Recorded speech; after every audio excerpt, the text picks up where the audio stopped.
Hey everyone, thanks for checking out this week's Deck Tech. Why don't you go down and hit subscribe if you're liking our videos, and hey, why don't you tell a friend? It'd be great to have more people checking out our YouTube channel. Okay, let's get to this week's Deck Tech. Sean? Okay, so this is Zedruu Toxic Friendship. Let's get down to this deck. So, first of all, it's led by Zedruu the Greathearted. It's a Jeskai commander, 1 red, white, blue, legendary Minotaur Monk, 2/4. At the beginning of your upkeep, you gain X life and draw X cards, where X is the number of permanents you own that your opponents control. And Zedruu also has the ability, red, white, blue, target opponent gains control of target permanent you control. So you can give things away to your opponents. Zedruu has been around a long time. There's a couple of super nasty enchantments and things, and the typical Zedruu deck has a lot of familiar faces. But we went with a different angle on this one. Our whole goal is to get some sort of permanent that lets you pay dearly for some sort of effect, slip it over to an opponent, and then Mindslaver them to make them pay that thing so much and just ruin themselves. We call this Toxic Friendship because the sell is at the beginning, people are going to think you're normal Zedruu. They're going to be like, okay, Zedruu, I know what's going on. And you're like, who wants to be my friend? Who wants to be my friend? And whoever wants to be your friend, you teach them what that truly means and how awful of a friend you will be. Terrible of a friend you are. Terrible awful friend.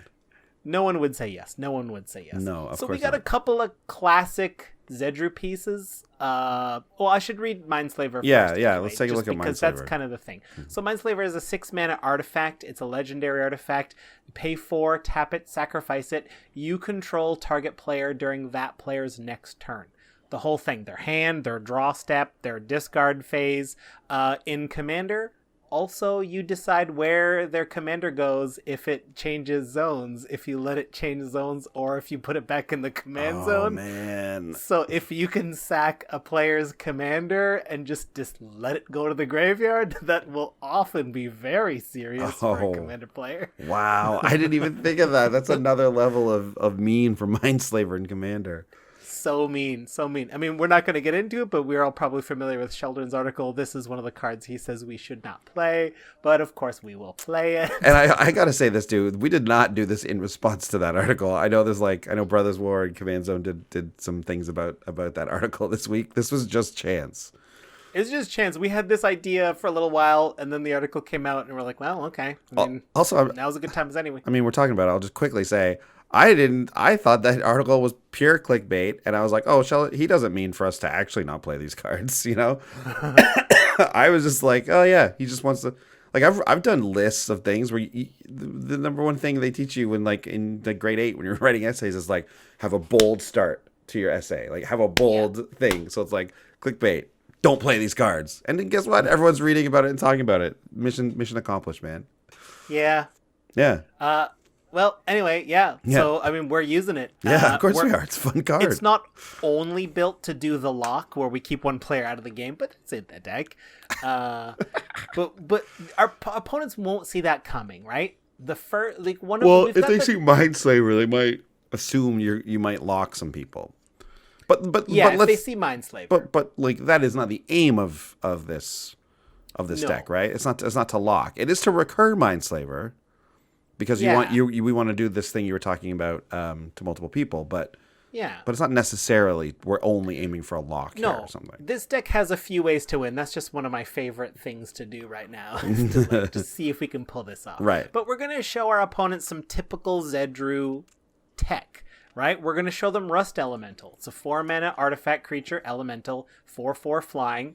At the beginning of your upkeep, sacrifice an artifact other than Rust Elemental. If you can't, tap Rust Elemental and you lose 4 life. So our opponents will be sacking an artifact during their upkeep, and then they get a 4/4 flyer. But, if they decide to come at us, we'll have some answers for that. But it's a way for them to eat their own artifacts up. It's pretty decent. Pretty cool, yeah. and like you said, pretty classic. The next one is Ixalan's Binding, and this is more representative of a type of card. So we've got it's 3 and a white for an enchantment that says when it enters the battlefield, exile target non-land permanent an opponent controls until Ixalan's Binding leaves the battlefield. And then Ixalan's Binding is particularly good because then it says your opponents can't cast spells with the same name as the exile card. So this card's actually still pretty good in Commander, especially if you exile something, pretty ubiquitous like a Soul Ring or something. Or their commander. Yes, their commander, they can't cast it from the command zone. Oh, no, wait. Oh, isn't there something? Oh, no, never mind. There's some weird trick with this, with Ixalan's Binding and stuff coming from different zones. I'm going to stay away from it from a rules perspective. But because the card isn't currently exiled anymore? Yes, exactly. There's some stuff like that. Like it pulls it back from... Anyways, like if you Ixalan's Binding... I think this is what it is. If you Ixalan Binding someone's commander... They put it in the command zone, and then they remove their Ixalan's Binding. That removing of Ixalan's Binding pulls the commander out of the command zone and puts it back on the battlefield. I'm quite sure that is weird. That is how it works. Yeah, I remember reading a big thing about it with Squee. There's something. I need to read some rules on that. Yeah. I don't understand it, but I believe you. There's some other stuff that does it too. It's all about this it's like a leaves the battlefield trigger essentially, right? Like when until it leaves. Anyways, not important. What we want to talk about with Ixalan's Binding is that this is a type of removal that Zedruu loves and has always loved and is in lots of Zedruu decks, where it's this removal spell that then sits on the battlefield. You then donate it. It doesn't actually help your opponents at all, and then you get to draw cards and gain life with Zedruu. It's great. Yeah. Great. So we've got some of that in the deck. That's what it will show at first, and our opponents will be like, oh, I see. And then we'll start assembling the pieces for the Mindslaver lock. Like, if we want to lock, we do have a couple ways of doing it. I will go over those. You need... This first Mindslaver lock is a 12 mana lock, and also about a $30 lock as well. Because the main piece is Mindslaver and Academy Ruins. It's a legendary land that taps to add a colorless, or 1 and a blue, tap, put target artifact card from your graveyard on top of your library. Spoiler alert, this is the most expensive card in the deck. It's like $25. Because it allows combos like this. So for the 6 mana to cast Mindslaver, 4 mana to activate it, and 2 mana to put it back on the top of your library, you get to fully lock out one player, and you won't get another regular draw step. You'll just keep drawing Mindslaver as your regular draw. So if nothing else changes with 12 mana, you can lock out one full player and just kind of use them as your main offense and just be like, do you want to team up? Remember how you said you wanted to team up? We're a team now. These types of locks are obviously still pretty powerful, but not as good in Commander because, like you said, you're donating, you're basically taking your turns, throwing them in the garbage, and then just using these other turns instead, right? And it is a miserable thing to do to one of your friends. Yes, it truly is. Because all you're doing is just like, now you're just playing Magic in a different seat and not letting them play that Magic, Yeah. You just essentially take over another deck. Obviously in 1v1, this is crazy. You basically just win the game if this happens. But in Commander, it's like not, I don't know. I don't think it's as good and certainly not a fun thing to do for them. Right. For you, it's probably pretty cool. You get to play a different deck halfway through the game. Yeah. And we have one other sort of easy lock method in there. Do you want to go over this one? Yeah, this one involves Prototype Portal, which is the 4-mana artifact with imprint that says when Prototype Portal enters the battlefield, you can exile an artifact card from your hand, and then you can pay X and tap Prototype Portal to create a token that's a copy of the exiled card. X is the converted mana cost of that card. So this one is the riskier of the two, obviously, because you have to exile Mindslaver, which has a cost of 6. So for 6, and then you still have to activate the Mindslaver, so 4. So this is a 10 mana lock here. You can take over someone's turn. So this one will probably still allow you to play, right? You'll still get your draw steps. Because you'll still get your draw steps. You'll still be playing probably a few extra lands. So you 10 mana is a lot, but it's not necessarily your whole turn. So you might actually get to do a little more with this one. But also, like you said, this one's riskier because if they remove that Prototype Portal, you're in trouble.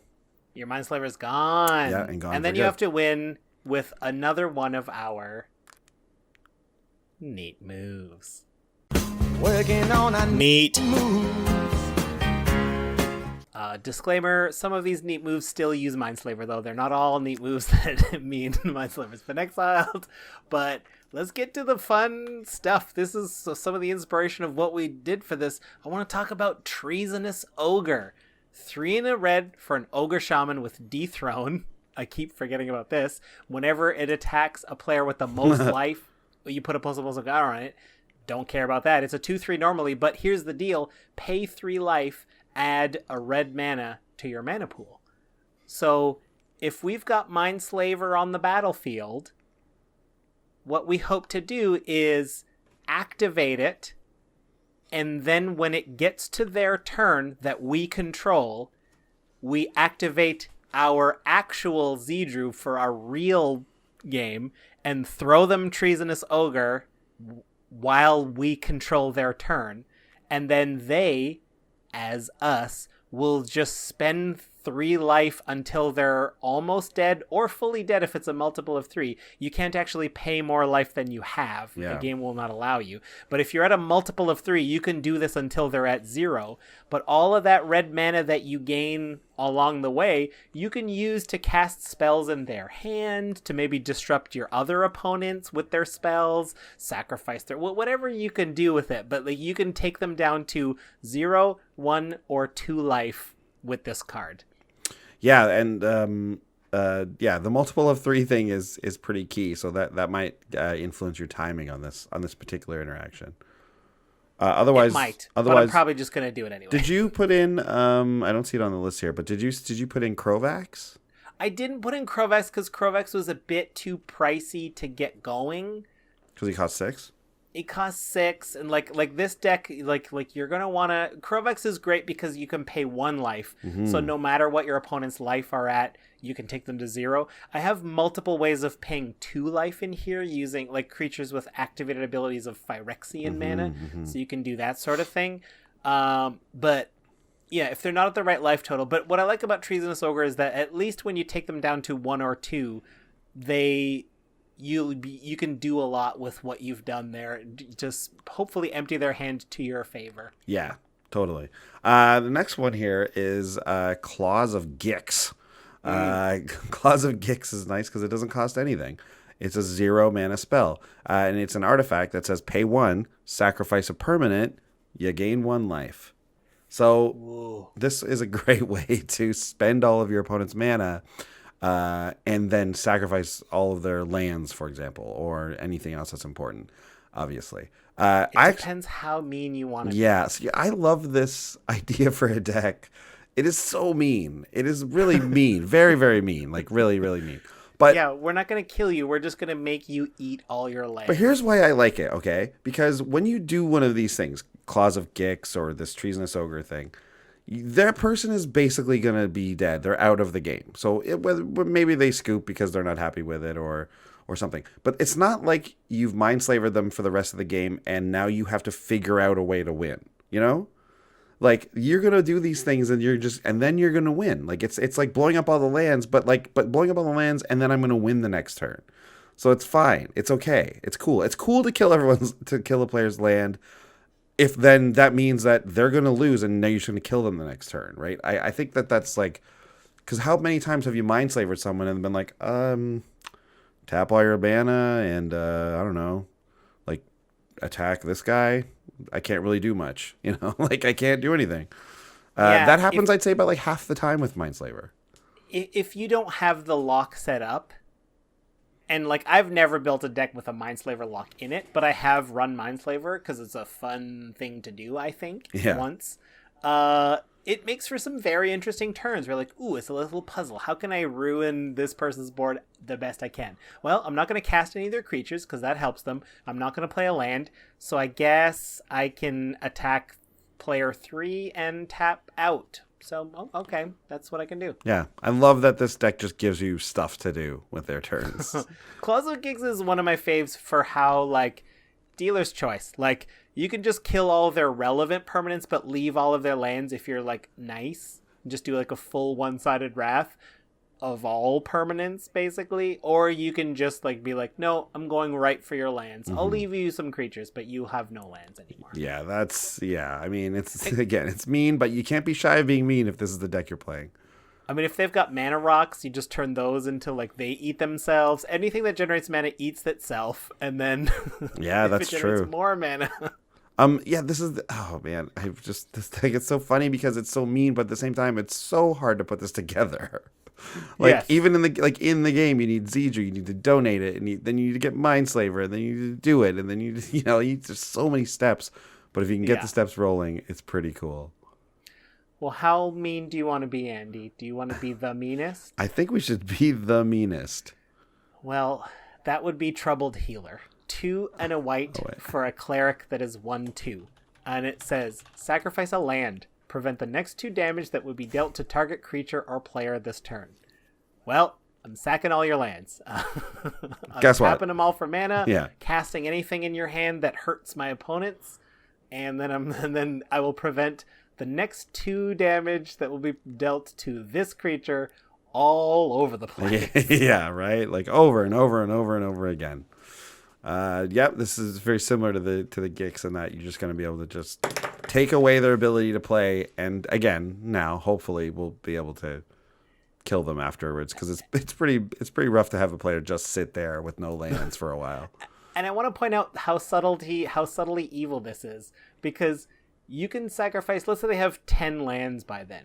Well, I'm going to prevent the next 20 damage that would be dealt to target player, you, the Zedruu player. Yeah. And then if it is 1v1, I will attack you with all of the creatures. And I've got 20 points of buffer to play around with, where I can't just eat your creatures with my creatures. I've got 20 points to just let through. It's like, well, I can't deal with this 15-15, so I'll just prevent 15 of it, and then you're tapped out, so I can swing back fully. It's the worst. This is a very interesting card, and actually, Sean, I think I'm not going to spoil anything, but this card might make it into next week's deck, right?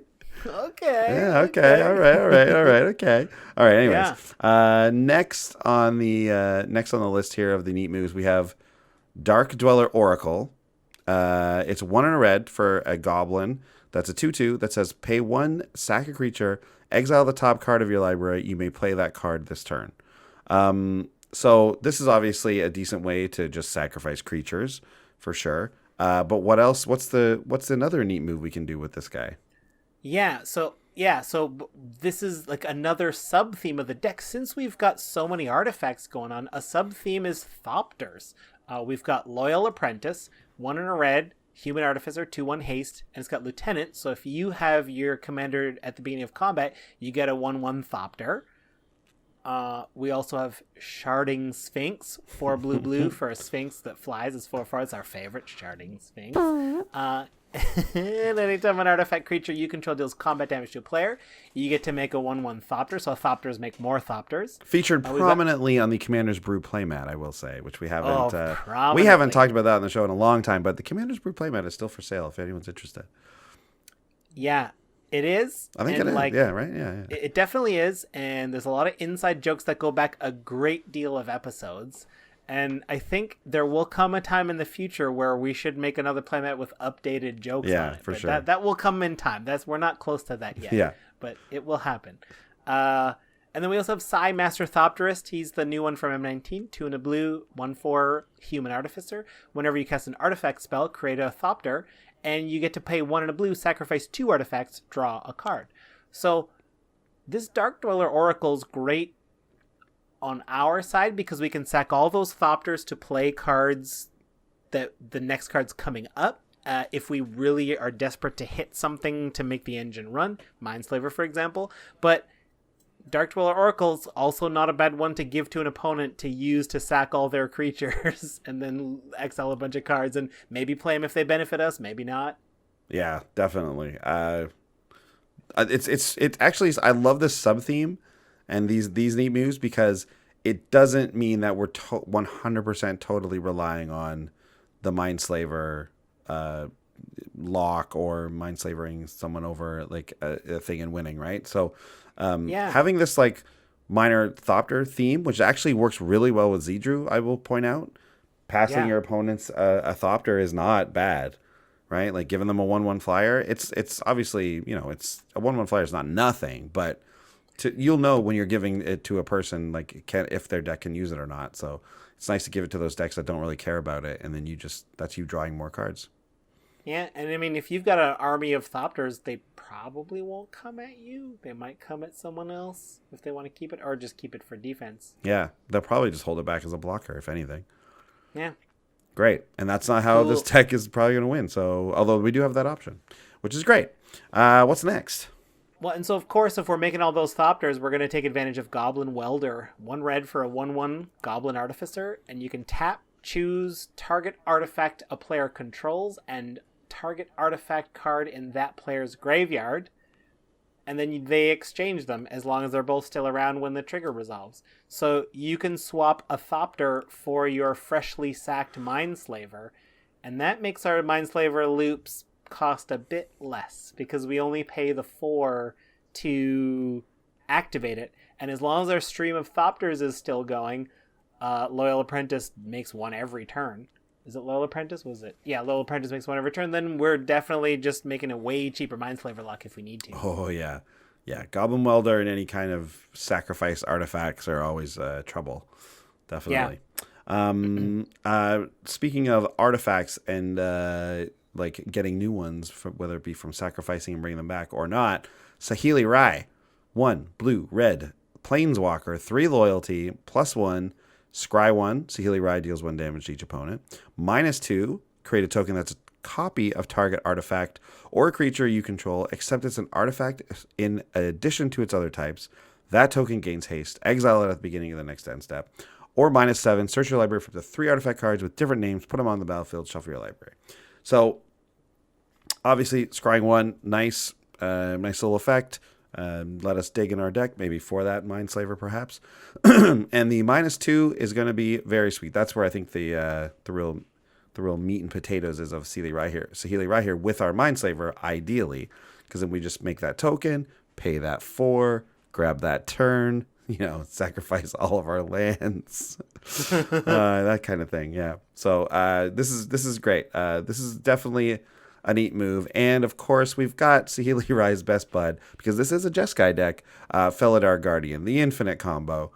3 and a white for the 1/4 Cat Beast. It says when it enters the battlefield, you may exile another target permanent you control, then return that card to the battlefield under its owner's control. So you do that to Saheeli Rai, and then she keeps bouncing the Guardians, and you have 1,000,000 Guardians, and then you kill everyone. Oh man, don't need Mindslaver for that. Are there any other creatures that do Felidar Guardian's ability? Like, I know there's ones that do it to creatures, obviously, but is there anything that does it to a permanent? Like, is Felidar Guardian the only one that Saheeli Rai goes infinite with? That's a great question. I don't know. Okay, while you read that, I only know this one because it was banned in Standard. Yeah, exactly, right. So while you do this, I'll look that up. Yeah, okay. And then one more neat move I want to talk about is the recent Commander printed Tawnos, Urza's Apprentice. Tawnos is a legendary human artificer, costs blue-red, has haste, is a 1/3, and has a key activated ability. Blue-red, tap. Copy target activated or triggered ability you control from an artifact source. You may choose new targets for the copy. Mana abilities can't be targeted.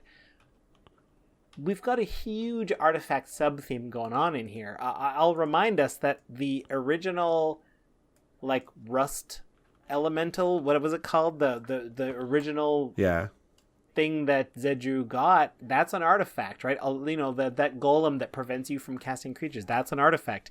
This is mainly an artifact deck, so being able to copy target activated or triggered ability from an artifact, obviously Mindslaver, we're going to pay 6, 4 for Mindslaver, 2 for Tawnos, and get double Mindslavers so we can hit 2 opponents in their next turns. That's a pretty neat move there. But we've got lots of artifacts that do things anyway, and we will benefit from Tawnos in multiple ways. I'm not seeing anything that enters the battlefield and does this ability with Felidar Guardian, so I do think it is the only one. Really? Yeah. Because I know, there's a few things like a Glimmerpoint Stag,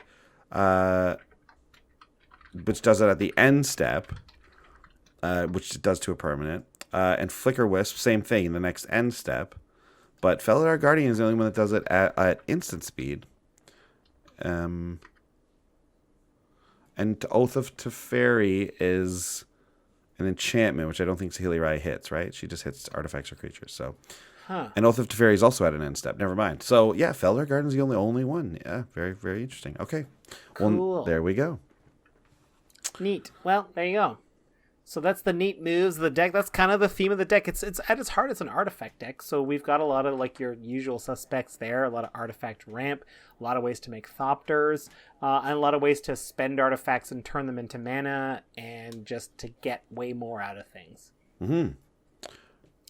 And we did have a surprise in Discovery. I put together a Zedruu deck before, but I somehow missed this, or I totally forgot. I think you just forgot about it, because I remember talking about this card when we did the show before, but that happens a lot these days. Happens, man. Let's be honest, it happens a lot. 172 episodes in. Yeah. It's Vedalken Plotter, 2 and a blue for a Vedalken Wizard. It's 1/1. When it enters the battlefield, exchange control of target land you control and target land an opponent controls.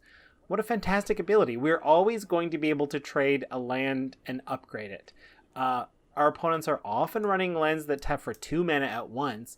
Let me tell you, it feels real good when they play one of those Ravnica bounce lands, bounce a basic, and then you just scoop that one there. You're like, oh man, it feels good. If they have any sort of fancy land that's doing an activated ability of any kind, we can scoop that up. Just very useful, and it permanently has them traded, so Zedruu will take advantage of that for the rest of the game. This is not necessarily even a bad card not with the Zedruu deck. Yeah. Right? Think of how many really good lands are out there, especially the ones from Ixalan that just got printed, right? And then like just stuff like your Gaia's Cradles and things like that the more the more expensive players have, I don't have a ton of those. Although I have a Nykthos. But yeah, that type of stuff. Yeah, Vedalken Plotter being able to, it's kind of like land destruction in a way. But it's enter the battlefield, except that you get the thing. Like it's even better than those cards. You now get it. Like, doesn't it feel great to say there's a Grixis player at the table? Isn't it great to trade their command tower for one of your planes? That's even great. Yeah. Now it's colorless for them, and you have all your colors. Yeah. Like, that's great. Yeah, I think in a Blinky deck, this might just be a good include. Ooh, yeah. Because it's that ETB ability. Yeah. Yeah. Very, very cool. Yeah. And this is a classic Zedruu card. I think I bet you this is pretty high on the EDH Rec Zedruu list. No doubt. Yeah. Great. Well, right now, we're down here. It's time for the budget report. Let's see which of these cards decide to eat themselves up even though they don't want to, and which ones obey our every orders and do what we say. Yeah, so how much did this one come out to? So I was shocked. So I referred to Academy Ruins already, and I expected this deck to be pretty pricey. This deck is $124. And half the value is in only 7 cards. That's one of the lower numbers for the statistics we got. That means that 7 cards hold $60 worth of value. Academy Ruins, that land that provides the Mindslaver luck, that is a $25 card. Maybe closer to $30 realistically, depending where you get it. I say, if anything, swap this out for Vedalken Orrery for a similarly priced card. It's another artifact that helps the cause, and we can flash in those cards that, like, we can flash in Mindslaver at end step, just so their opponents won't see it coming. We can flash in those troubled healers so that they don't realize we're going to trade them these awful things before we get them. It just makes our game plan much easier to do. I say just trade this in for one of those, maybe. Right on. Okay. Number 2, we have a card we haven't mentioned yet. It's Hangerback Walker, the XX00 artifact creature. It enters the battlefield with X +1/+1 counters on it, and when it dies, you put a 1/1 colorless Thopter into the play for each +1/+1 counter that was on Hangerback Walker, and then you can pay 1 and tap it to add a counter to the Walker. Yeah, this is up to $10, I think, almost.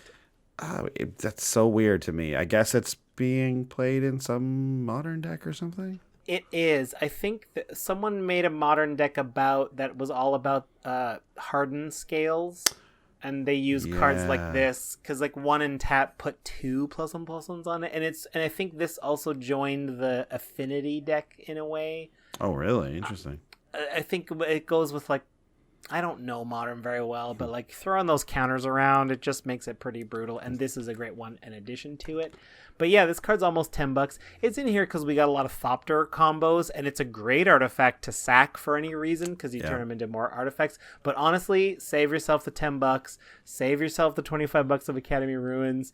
And honestly, this next card, the next most expensive card, is like a $6 card, Altar of Dementia. 2 generic for an artifact, sack a creature. Target player mills cards equal to the sacrificed creature's power.